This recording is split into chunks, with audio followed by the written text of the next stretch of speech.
Clear skies, adventurers! In this video, we are going to take a look at a Circle of Balance Druid build for the game Solasta, Crown of the Magister. Let's get right into it.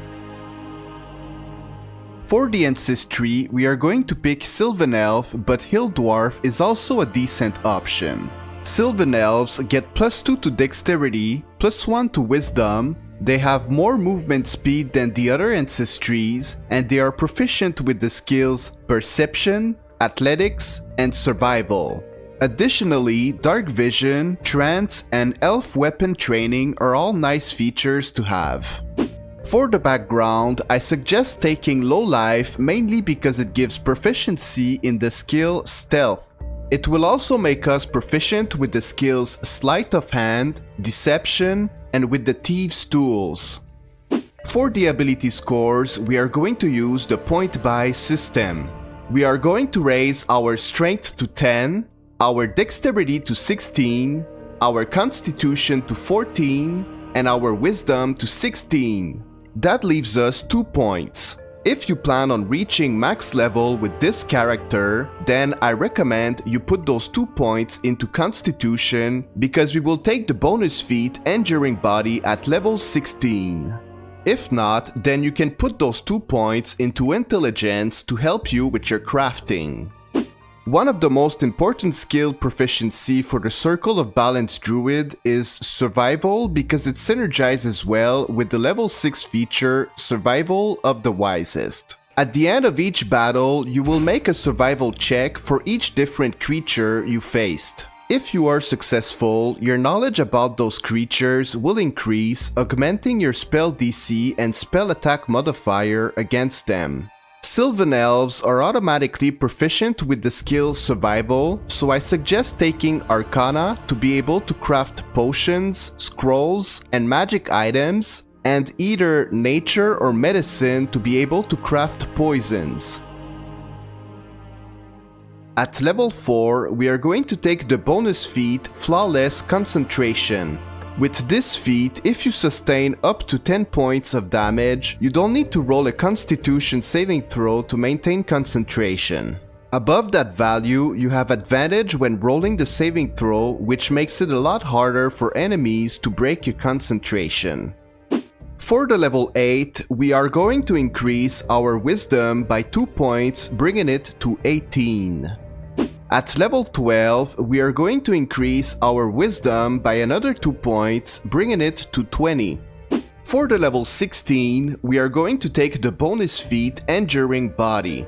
This feat will give us +1 hit point per level, and it will increase our constitution by 1 point. If you started with 15 constitution, you should now have 16 and a total of 147 hit points without any buffs or magic items. I will now go over some of the most useful Druid spells by spell levels. For the Cantrips, I recommend Annoying Bee, Guidance, Shillelagh, and Venomous Spike. For the level 1 spells, I recommend Entangle, Goodberry, Healing Word, and Long Strider. For the level 2 spells, I recommend Calm Emotions, Hold Person, Moonbeam, Pass Without Trace, and Spike Growth. For the level 3 spells, I recommend Call Lightning, Conjure Animal, Mass Healing Word, and Wind Wall. For the level 4 spells, I recommend Banishment, Ice Storm, and Wall of Fire. For the level 5 spells, I recommend Conjure Elemental, and Insect Plague.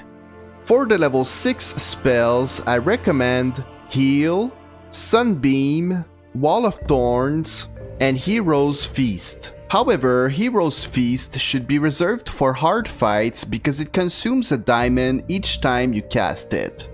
For the level 7 spells, I recommend Gravity Slam. And for the level 8 spells, I recommend Earthquake and Feeble Mind. Sylvan Elves get the feature Elf Weapon Training, allowing them to use bows, which can sometimes be useful when you're trying to hit an enemy that's out of the range of a venomous spike. It also allows them to equip the longsword Warden Blade, which gives +1 AC. Before you find a decent armor, if you have a character in your party that can cast mage armor and you can spare a spell slot, you can take off your armor and have that character cast it on your druid for a little bit more AC. Do not forget that some wild shapes can fly, and sometimes that is all you need to reach some places. Balance of power is a good feature, but it can turn the tide of the battle in your enemy's favor if you are not careful. For that reason, you should mostly use it when you know that you can protect your party.